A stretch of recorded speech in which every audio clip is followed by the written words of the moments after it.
Hi friends, how are you? Uh, I would like to introduce to you a fine piece of poetry from Tamil literature. For some of you or many of you who may not be familiar with Tamil literature, I would like to give a very quick, very crisp introduction. Tamil literature has about at least 2500 years old ancestry. The earliest one are called Sangam literature. Essentially, it can be divided into two parts, 8 anthologies and 10 major compositions. 10 பாட்டு 8 தொகை தமிழில் சொல்லப்போனால்.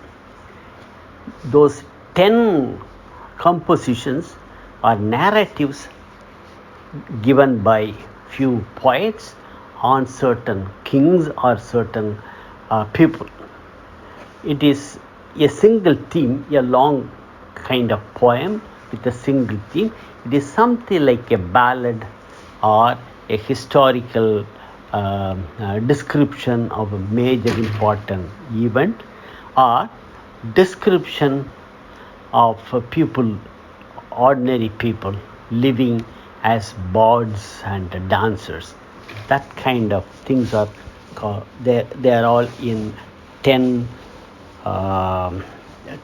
compositions. They are called it Pattu Pattu.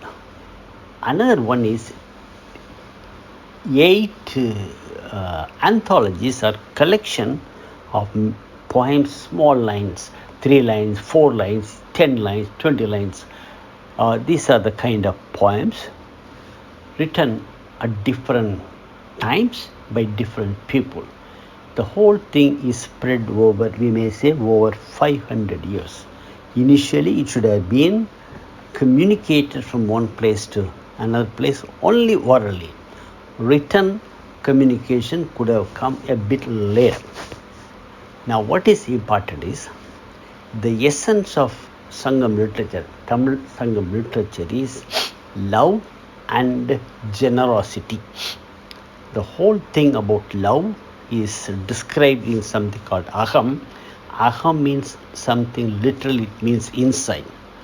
A kind of feeling, a strong feeling for a man to a young woman, or the feeling of a young woman for a young man is love, and that is the one which binds two people. That is the fabric of the society. In fact, every civilization has started, it has been built up only by a family, and the family has the essential function of producing children. Children can be produced only when there is love and sex between a man and a woman. So, all these put together, we say it's a aham.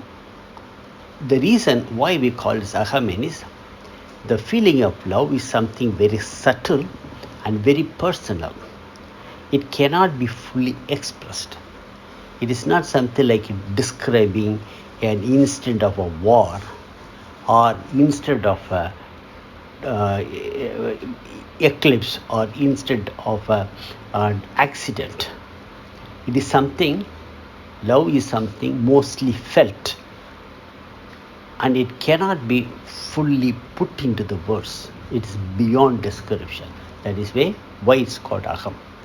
From that point of view, today I want to give a trailer of a very fine piece of poetry, long poetry, which is a composition by Nakiran, a very famous poet.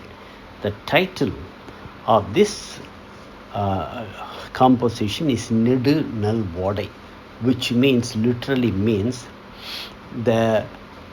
it's a cold wind. The literal meaning of this word, Nedunalvaadai. Forget that what is that, or in fact or it can loosely be translated as a long, good winter. That's the meaning of this one. Or in simple, this is a long winter, long cold winter. That's the meaning of this one. Now, this particular composition has about 188 lines. The importance of this particular poem comes now like this one. Now, today in 2024, date 29th November 2024, the whole of Tamil Nadu is under the spell of this long cold winter, which is marked by draft of wind and sudden spurt of rain. Sometimes there is a heavy wind, or sometimes drizzle. Sometimes the whole thing looks very glum and stupid and dull. The clouds keep utterly quiet. They just hang without moving anywhere, doing nothing. That nothing, the feeling of nothing, the feeling of doing nothing is being reflected among the people also, because all the schools are closed, shops are not working very well, people are not moving in the streets, people are not going to the offices, because we don't know what kind of rain would suddenly spurt out, what would be the downpour. So people are a bit worried about going about outside unless it is required by certain exigencies. That means the whole of Tamil Nadu right now for the last 10 days is dull, stupid and very static, almost lifeless. The point is, such a atmosphere, such a mood, such a feeling of annoyance, such a feeling of sloth has been felt by a queen and her husband 2500 years ago, and that feeling of inability, that feeling of irritation, a feeling of total ineptitude is expressed in this particular composition called Nedunalvaadai, which means long cold winter. I'm just going to give a trailer of, it's a long poetry. I'm not going to describe you word by word, that's not the point. The essence of this one I will be able to put across to you. You must have the first important idea. The Tamil literature or Tamil way of life is a simple middle class life, even in the Sangam period or even earlier, even during the Indus Valley civilization. The life is marked not by pompous or richness. It is just a simple, ordinary life of ordinary middle class people who are farmers or little shopkeepers or little merchants or little smiths, goldsmith or ironsmith, like kind of small time technicians or artisans. That's a kind of life they have. Occasionally a war will break out, then everybody from every nook and corner will come up to the rescue of the government or the king, and the battle will be fought for some time, and then people will come back to the normal life. That's all the lifestyle of Tamilians 1000 years ago. With this in mind, just try to visualize picture by picture. Now why I am saying picture by picture is the whole poem is very picturesque. I will start from what the poet has written. I cannot go literally word by word, but I could bring to the foreground the quintessence of the poetry. The story starts, or the poem starts, the scene number 1. You must imagine this is something like the movie of our famous director Maniratnam, with a very specialized cinematographer who takes by shots to bring out certain mood in you. The idea is to bring a certain mood, and that is the purpose of this poetry. It starts with the scene 1. There is a dense forest. There is a there is raining, not heavily, drizzling, and then chill wind. The whole mountain is shaking now.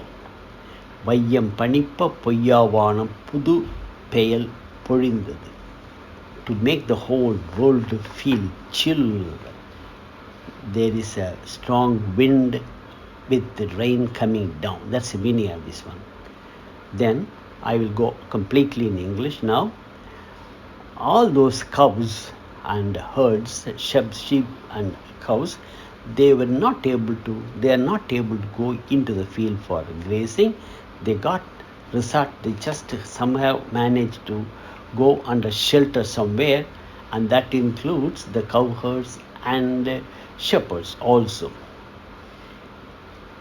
Then, because of the chill cold, some people used to come out wherever there is no heavy rain. They used to come out and make a bonfire, stretch out their hands, make it warm, then they touch their body and the cheek and the face to make it warm, make the whole soft tissue of the body, soft tissue of the face become a bit warm. That is where the story starts like that. Then all the animals, none of the animals dare to go out. Even the monkey which lives in the tree, it just shakes and shivers because of the chill wind blowing through the tree. At that time, a young calf, hungry, it just tries to go and suck milk from the udder of a cow. This irritates the cow. The cow kicks the calf not once, many times, but the small cow is hungry, but the calf is hungry, but the mother is very angry, so she keeps on kicking it out.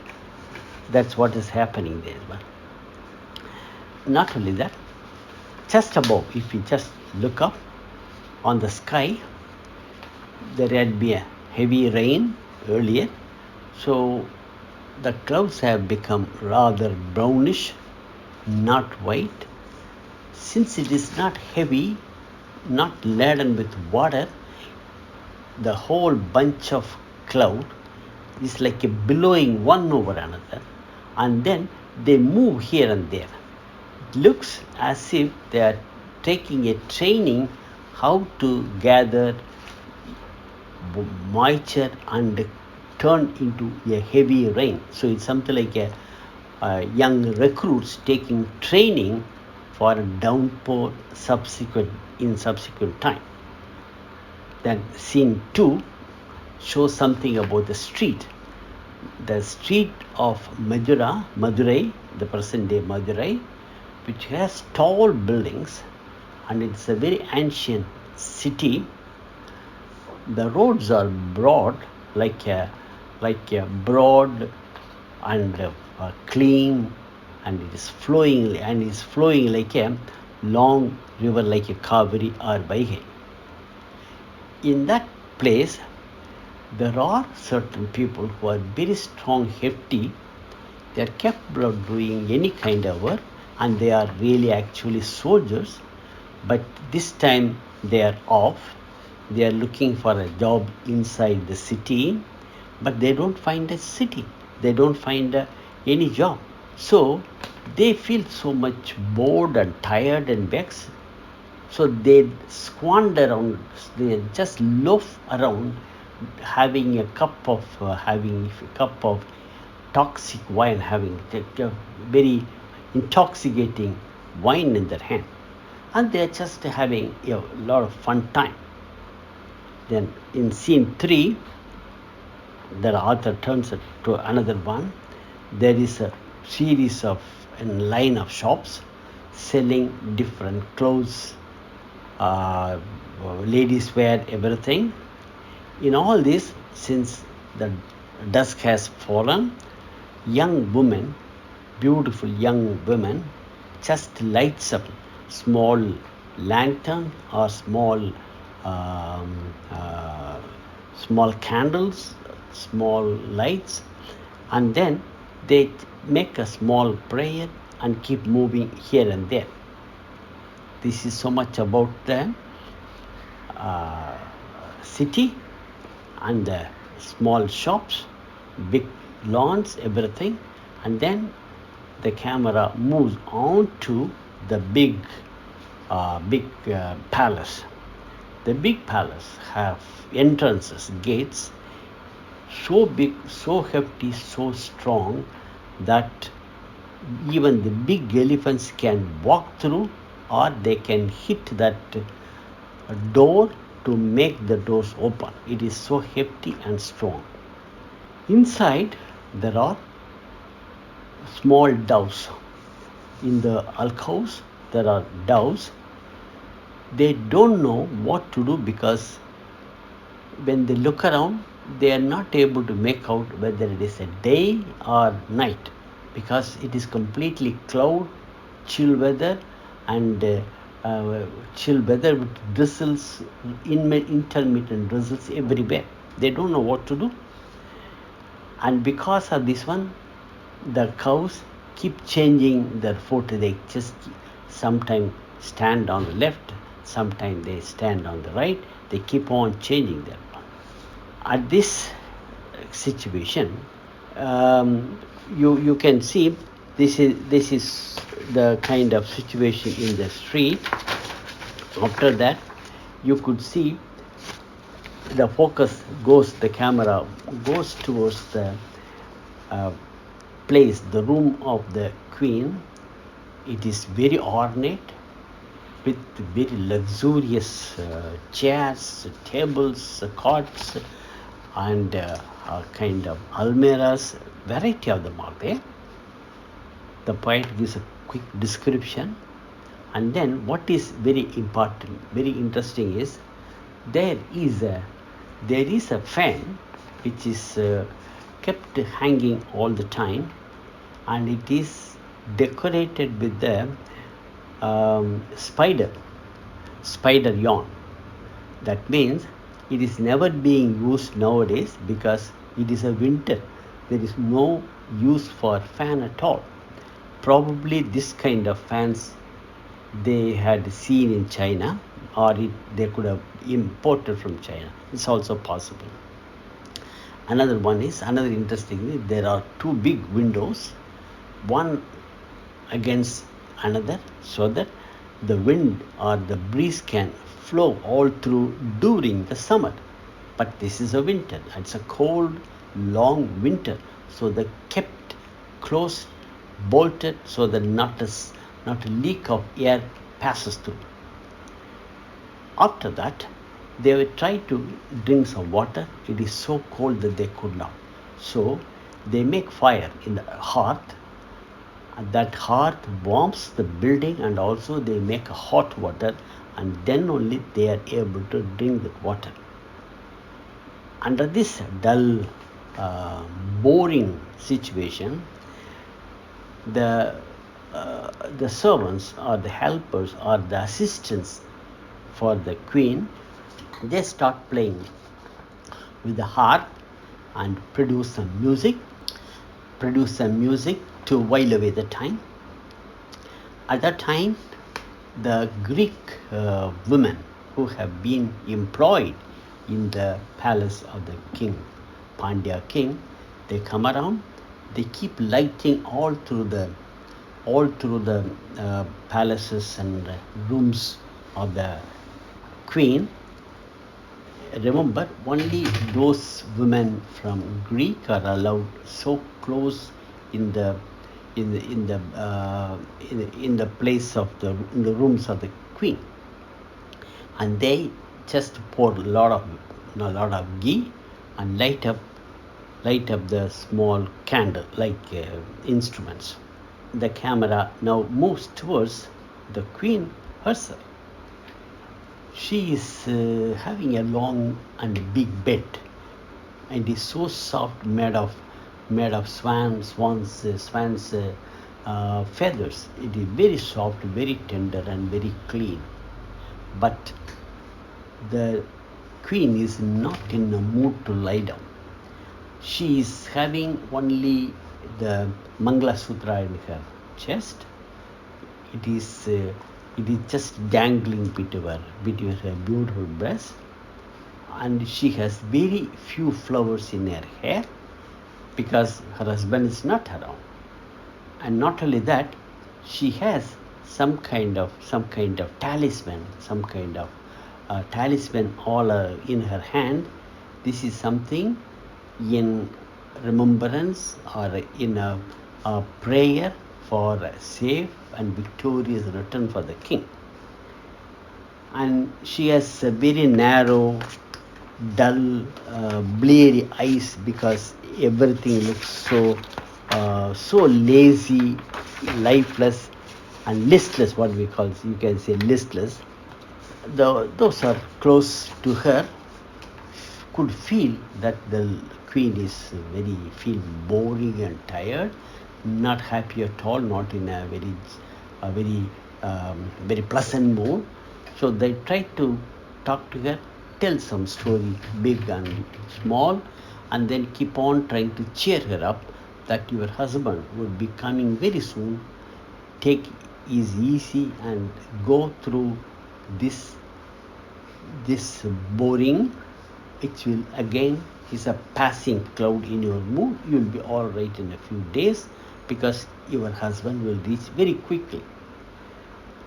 Then what they do, they all think that it is better just go and pray the deity, house deity. So they pray for the goddess so that her husband comes back victorious and faster. Both they keep doing that one. This is the situation, this is the scene in Queen's chamber. Now the camera turns towards the chamber or the tent where the king stays. It is again housed in somewhere in open terrain. That many tents have been pitched in open terrains. In one of the big tent, the king is staying there.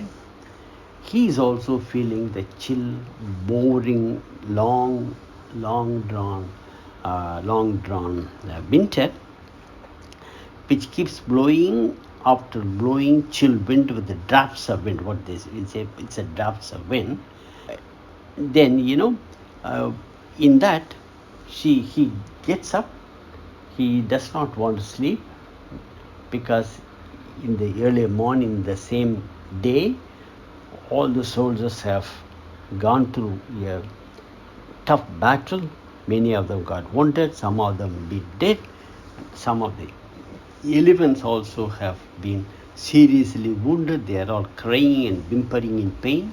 Some of the soldiers are undergoing some kind of medication. They are all in suffering. So he walks around, goes to every tent, and he is accompanied by a set of close bodyguards who take the king to every tent, and then he meets every soldiers, big and small, touches them and cheers them up and pats on their head and tell them within a day or two the war will be over and they will all be going home victoriously.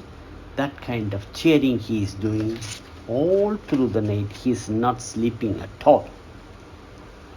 That is the description of this very beautiful poem written by Nakirar, Nedunalvaadai, which means the long, dragging winter. Thank you very much.